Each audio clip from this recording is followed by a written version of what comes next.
Երկրի վրա քայլող քաջ առյուծները և երկնքում սավառնող հերոս արծիվները։ Հեղինակ Մատինա Մարինե Մանուկյան։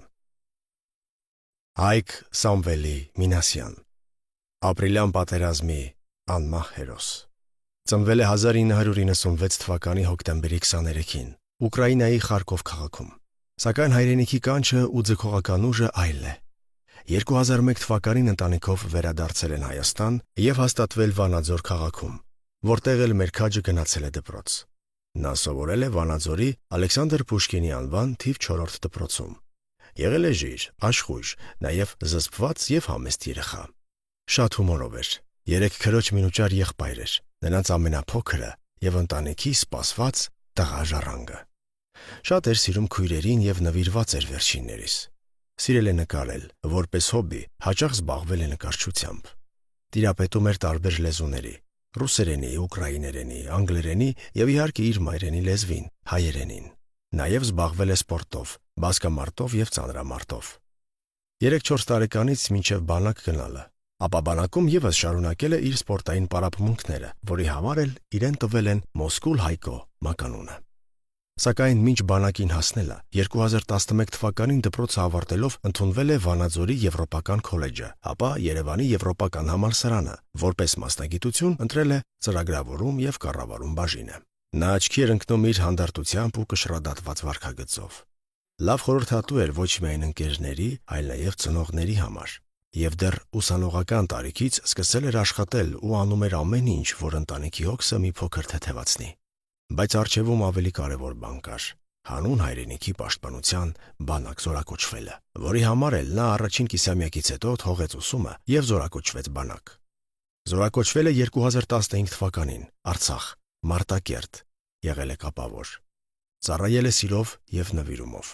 Նա իր մարտական ծառայությունն իրականացնում էր առաջնագծում, որի մասին սկզբում ծնողները չեն իմացել։ Ամիսներ հետո, լրիվ պատահաբար, քույրն է նրան տեսել հեռուստացույցով ու հորն ասել։ Ու երբ հայրը հարցրել է. «Տղա ջան, դիրքերում ես եղել ու չես ասել»։ Մեր հերոսը ռուսերեն կատակել է. «Պալիտ եմ եղել»։ «Հա, տղա ջան», պատասխանել է հայրը։ Նա իր կատակների տոպրակը հաճախ բացում էր նաև ծառայության ընթացքում։ Իր տանից երբեք շատ բան չէր ուզում, բայց մի անգամ խնդրեց իրեն ուղարկել լուսարձակ ու ձեռնոց, որն էլ դարձավ վերջինը։ Հայրը հարցրել է, թե լուսարձակն ինչին է պետք։ Նա պատասխանել է, որ գցեմ թուրքերի դեմքին ու խփեմ։ Իսկ ձեռնոցը, կրկին հարցրել է պարոն Սամվելը։ Երեխաների համար խաղահրապարակ ենք կառուցում։ Անգամ այդ լուրջ պահին նա կատակով է պատասխանել հորը։ 1 տարի էր անցել նրա ծառայությունից, երբ սկսվեց ապրիլյան պատերազմը, որի ընթացքում նա ևս պայքարեց, աչքի ընկավ իր անվախ քաջությամբ և ի հեճուկս հակառակորդի հաղթանակեց իր ընկերների հետ։ Թվում էր վերջ, այլևս չկա պարտություն։ Հաղթանակած զինվորը հայոց հողին կծառայի մնացած իր ամիսները պատվով ու կգա տուն։ Ու կգա տուն։ Վատ չէր ասված։ Բայց ազերի Նենգադավը չէր հանդարտվել։ Նա մինչև իր թույնը չթափեր, չէր հանգստանա։ Եվ ապրիլի 26-ի լույս 27-ի գիշերը հրետանային դիվիզիոնի կրակի կառավարման կետում հրետակոծության հետևանքով մեր քաջը սրտի շրջանում մահացու վիրավորում ստացավ։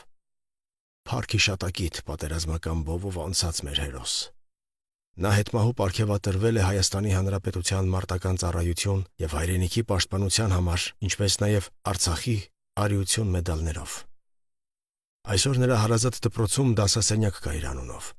իսկ քոլեջում տեղադրված է փառքի անկյուն, ապա անկյուն կա նաև իր զորամասում։ Իսկ այն վայրում, որտեղ զոհվել է, մինչև 2023 թվականի Արցախի բռնազավթումը հուշաքար էր տեղադրված։